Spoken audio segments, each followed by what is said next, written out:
Good morning, everyone. Welcome to the Wednesday press conference that we do after each Tuesday council meeting. Appreciate the media being here and also those of you who are tuning in on Facebook.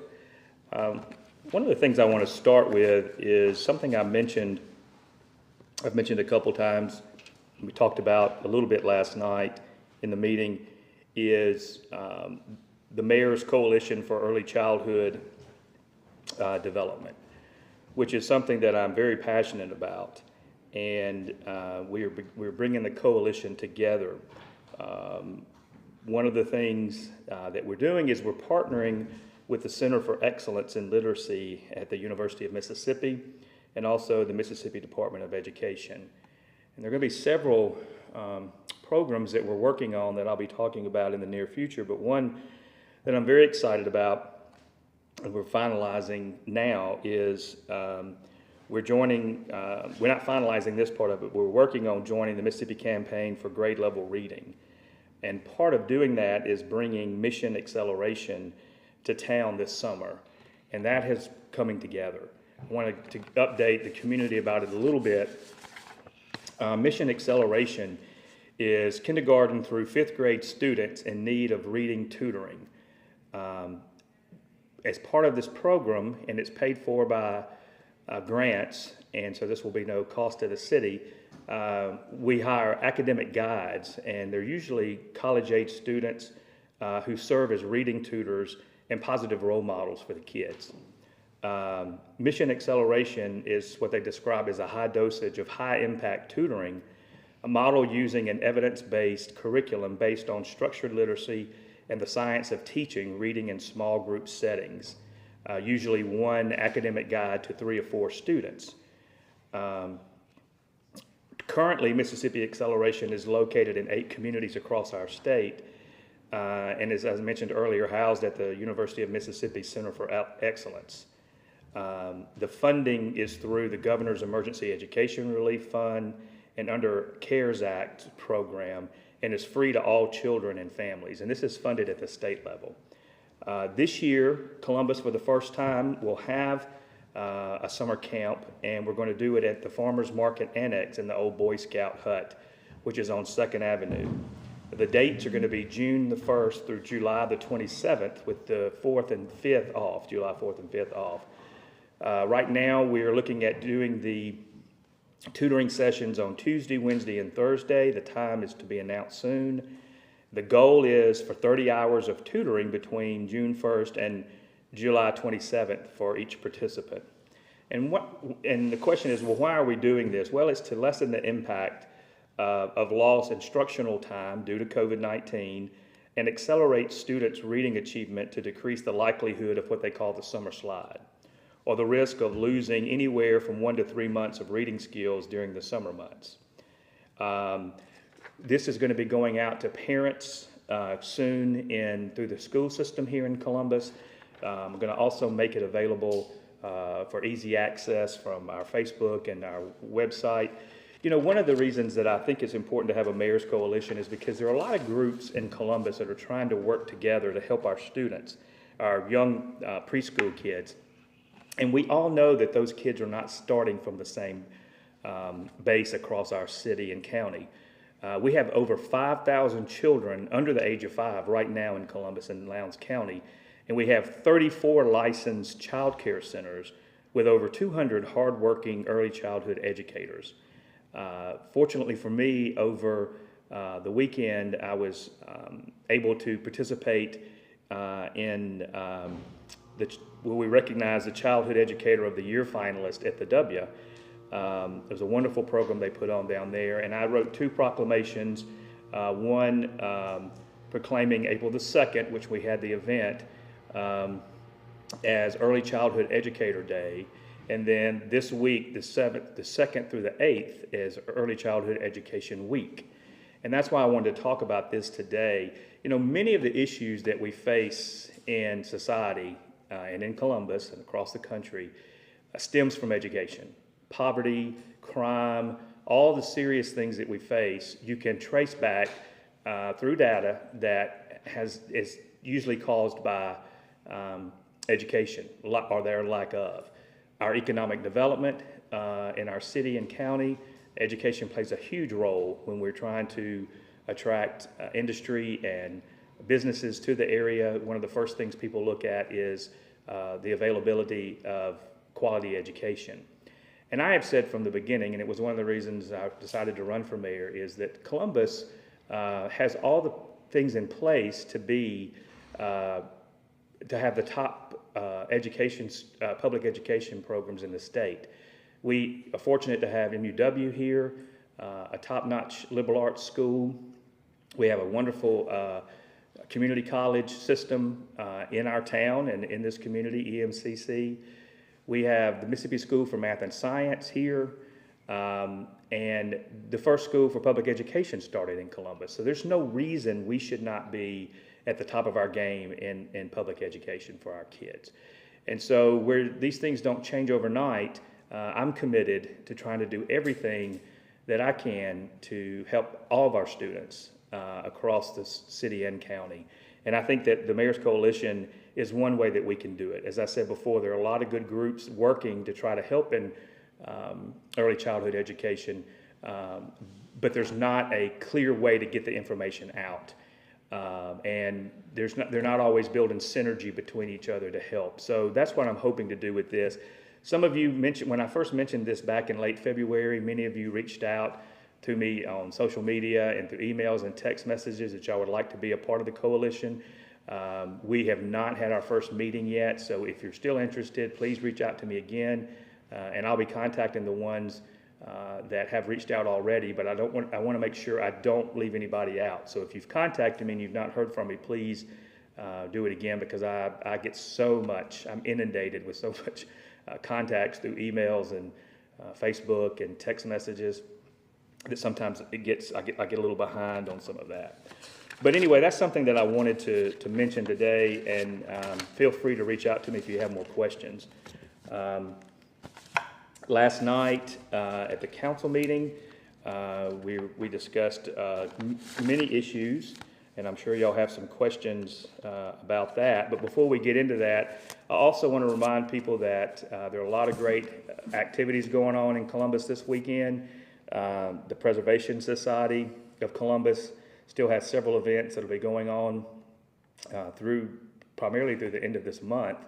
The CVB, if you go to their website too, they have Catfish in the Alley going on this weekend. Please take advantage of those activities.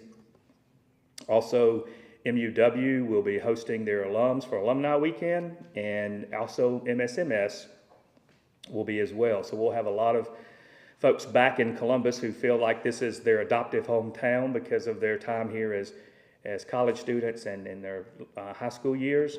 So we want to welcome them back, and glad that they are always interested in coming back to visit with us. So with that, first I'll have Jeff come up and talk about what we did in executive session.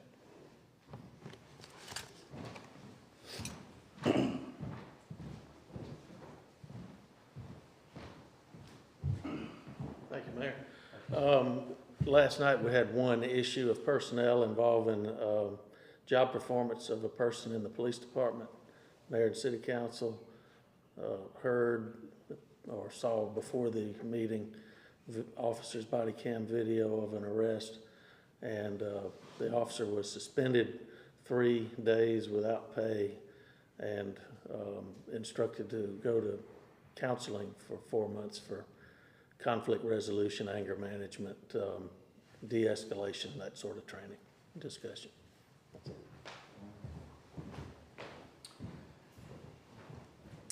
I would just add to that what I talked about last night with the media, was that the officer was very remorseful about what happened, spent time visiting with the council, and the original recommendation had been 7 days of suspension. The council changed that to 3, which will be, again, immediately.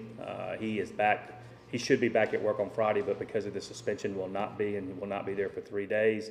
And then the counseling that we have suggested, we will get information back from his counselors on the fact that he's actually attending them And he has already been doing that and was, I think would have been doing it even if we had not required it.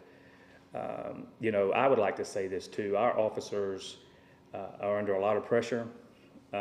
We are short-staffed. We are a young police department. This particular officer has been with us just a year. This was the first incident that he had. And so I was pleased that the council looked at this seriously and didn't jump to conclusions because, a lot of times when incidents like this happen, there's a lot of stuff that gets out that's not always accurate. And so I was very pleased with the way this was handled from the leadership of the police department as well as the council. Now, what I would like to do is, since Mr. Stafford is here, I will let him come up and let's do a quick review of what we talked about as far as Probst Park is concerned.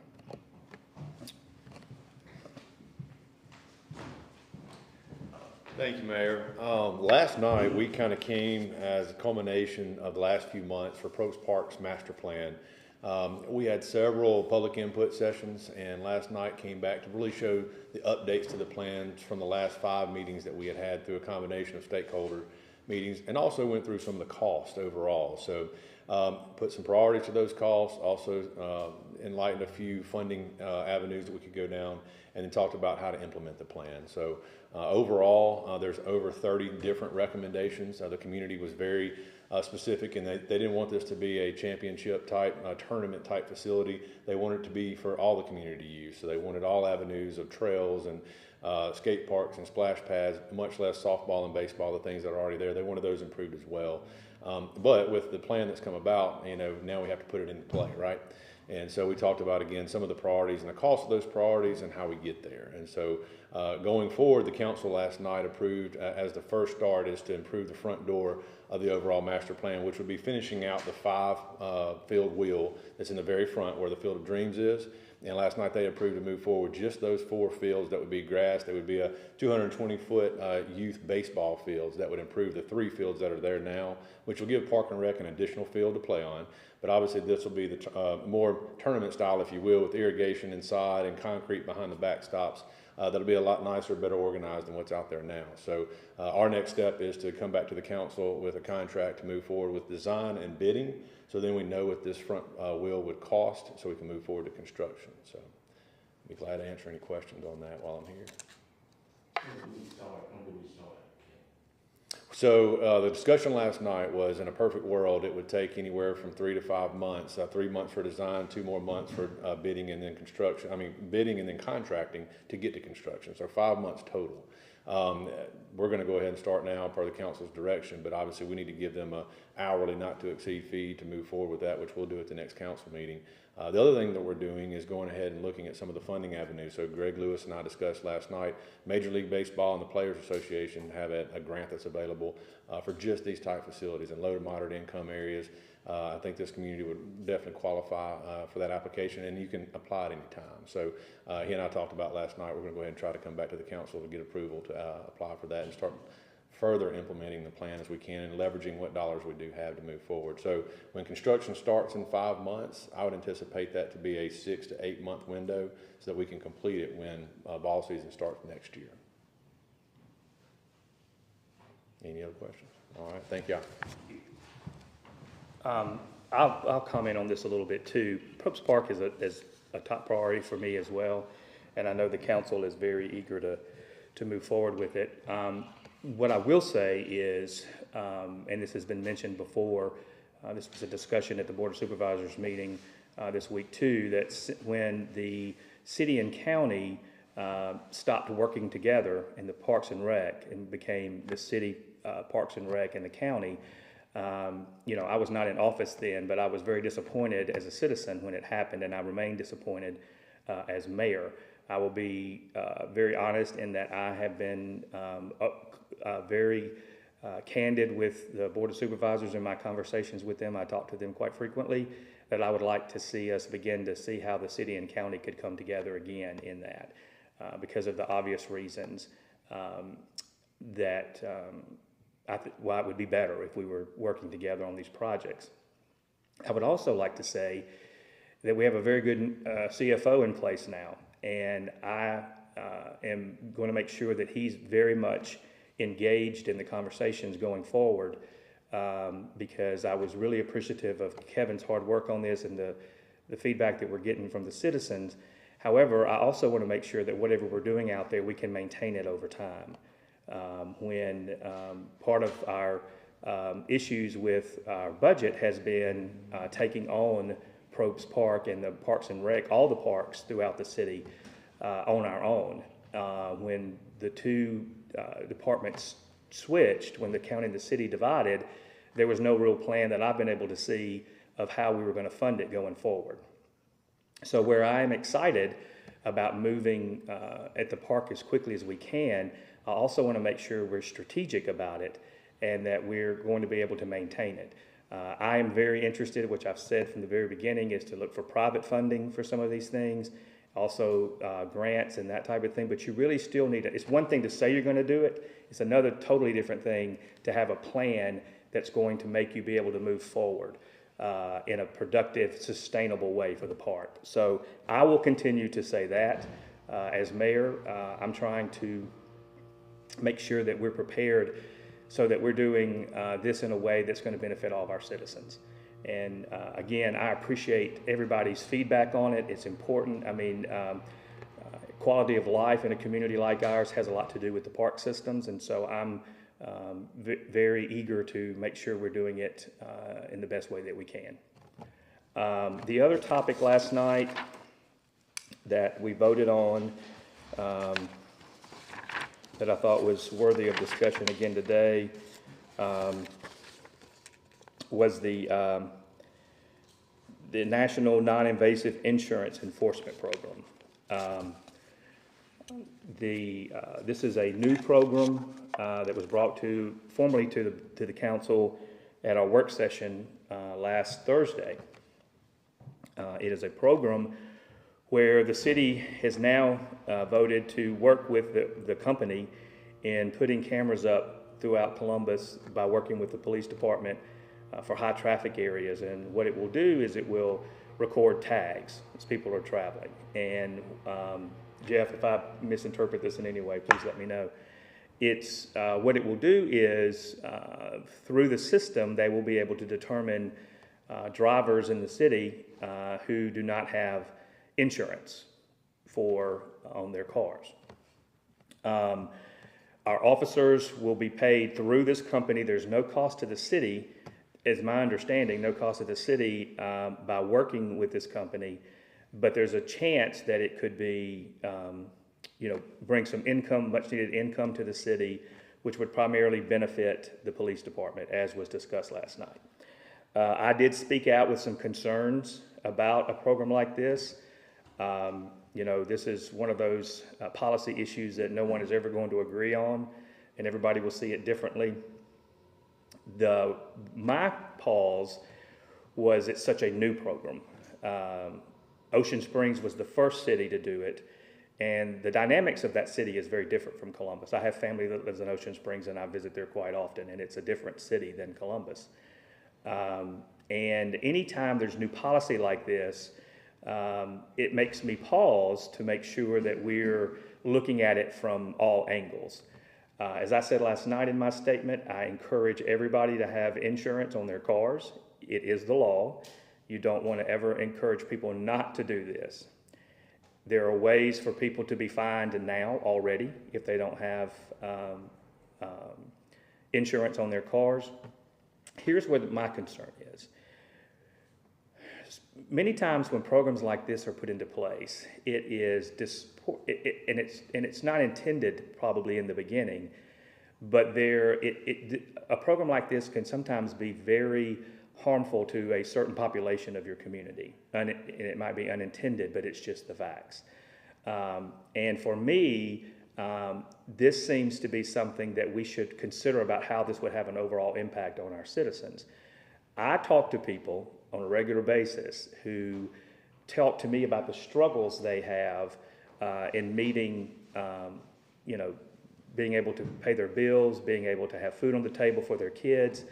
And this seems to be something that could be punitive to good people who are trying to do the right thing, but are struggling with resources right now. And that's my concern. Again, we all need to follow the laws. And I also know that when people are in accidents sometimes and somebody doesn't have insurance, it can be very costly to them. I joke with my friends who are in the insurance businesses that insurance is a necessary evil in so many ways, because it's there, but if you ever have to use it, your premiums and everything goes up afterwards.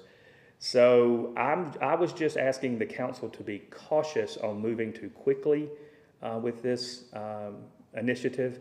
I think there are other areas of the city that are probably more of a priority that we should be looking at on this, and that was my only concern, was that it could be punitive to a group of population in our city that are people that are not trying to be not following the law, but they're making tough decisions on whether they can afford car insurance or food on the table or keep their light and water bills on.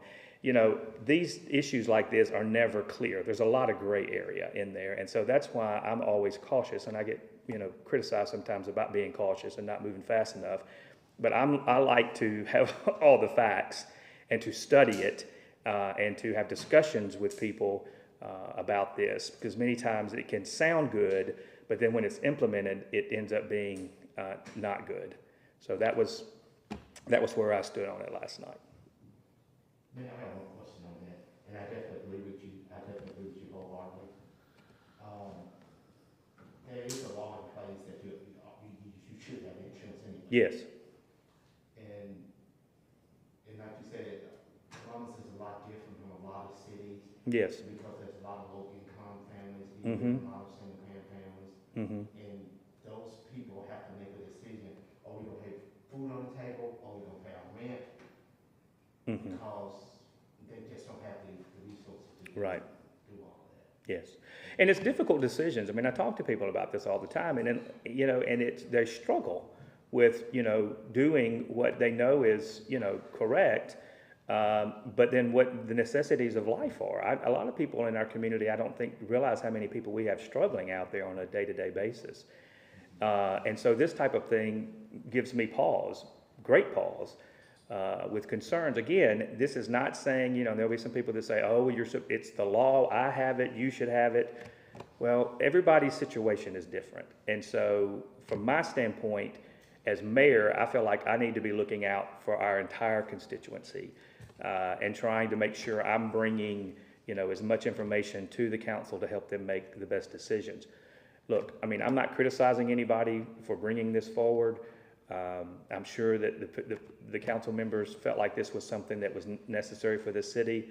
I was just hoping, and Vice Mayor Mickens was too, that there could be some more discussion and look into it, because I think he feels, as I do, that this could penalize a portion of our citizens that would not be helpful to the city.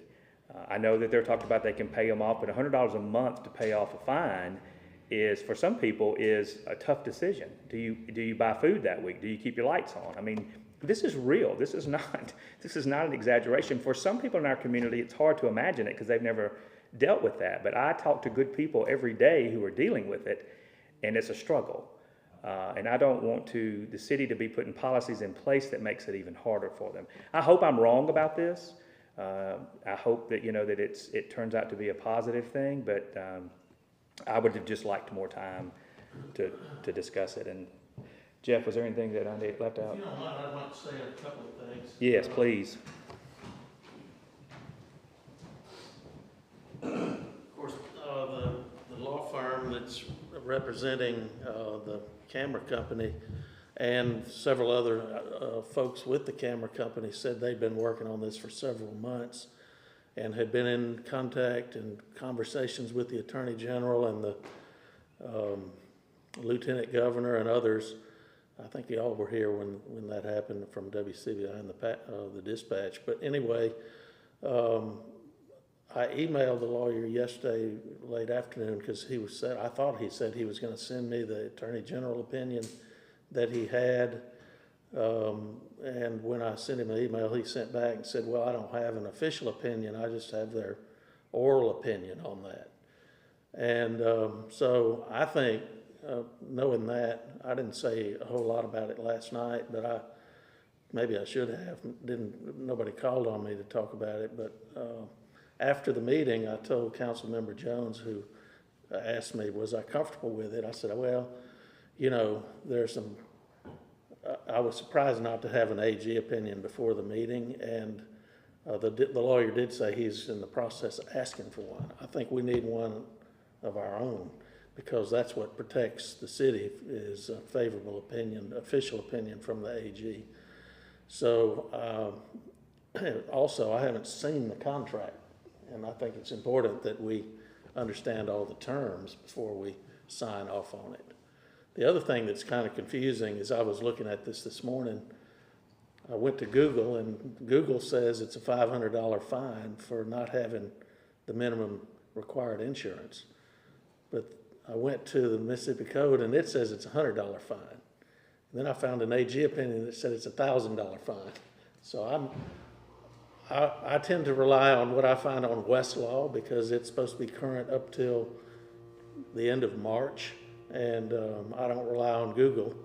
But it was odd to me that I found insurance sites and other sites saying the fine is $500, when it appears to me it's $100. Maybe they're talking about all the other state assessments that get added onto the ticket price, because I know there are a bunch of them. But all that needs to be worked out for us too before we start that.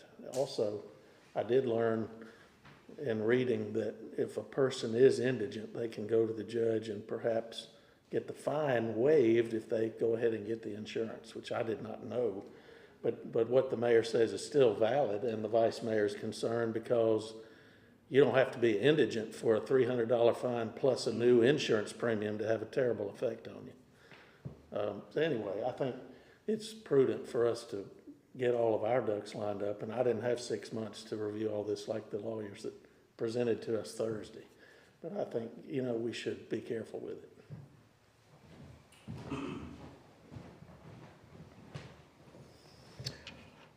Any other questions on that topic, or any others? Yeah, we want to talk about the Blight program, Blight elimination program. Yes. We want to talk about that. Yes. Well, this is obviously a program that it could be very important to the city, the Blight program. It's been something that the city has been considering doing for quite some time, I believe, not just in this administration. But the key is, how do you do it most effectively? Because we have some ARPA money now, it was thought that this would be a good time to maybe try to implement a program like this and working out all the details.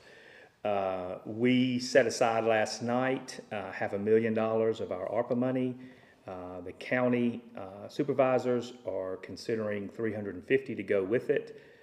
There's a potential to get more money from other resources for that.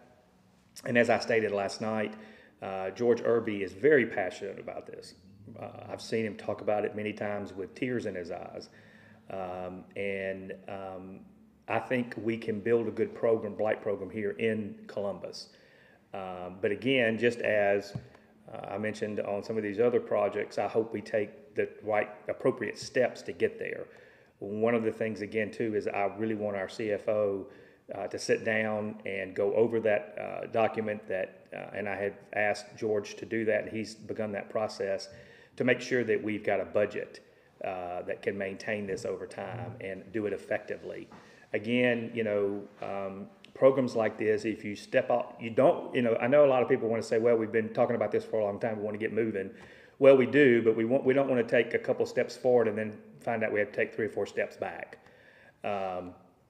So I'm excited about having a Blight program. I think there's a lot of details still to be worked out as we move forward on this.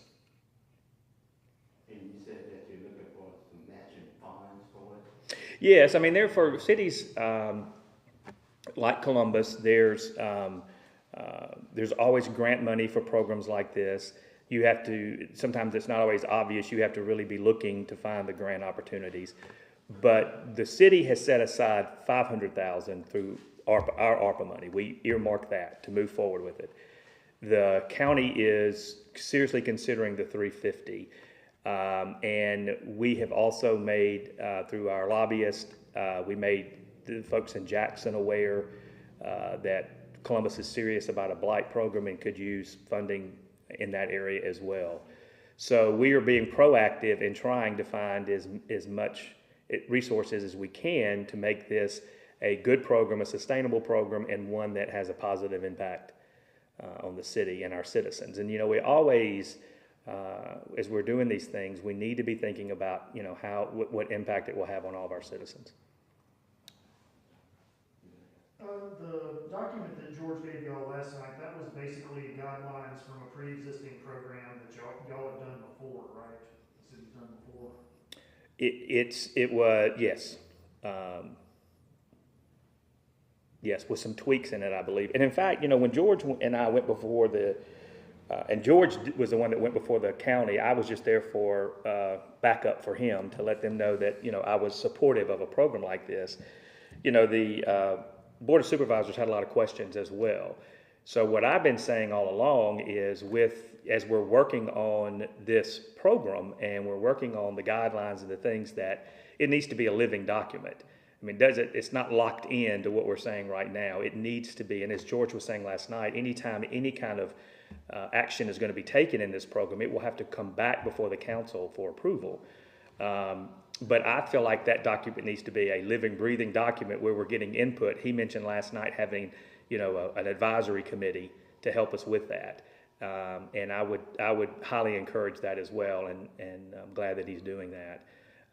So we still need to get more feedback. I'm sure the county, before they vote on the 350, will have some, they want to study the document, give us some feedback on that. So, you know, what the council did last night was give him a green light to start moving forward on the project because he knows there is some money there.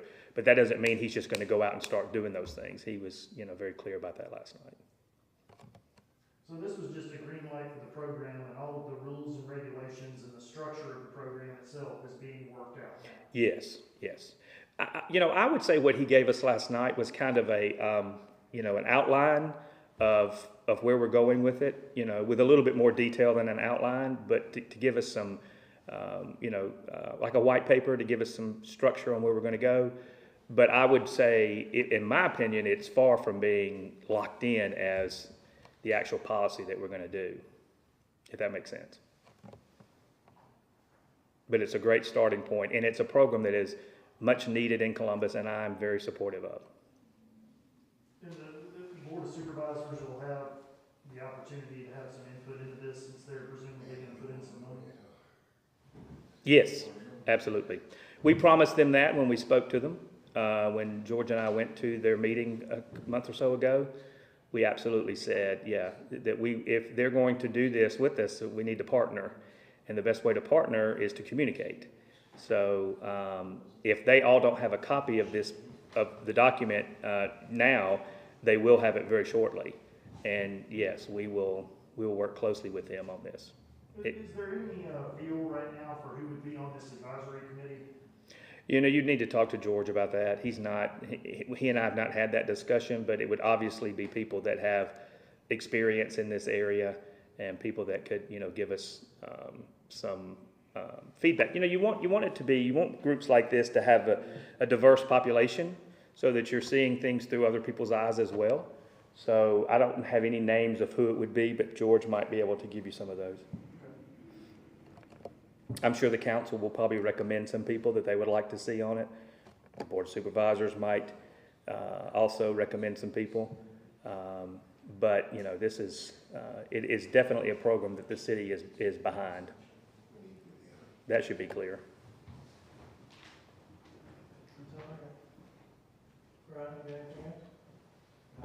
Is that everything? Thanks, everybody.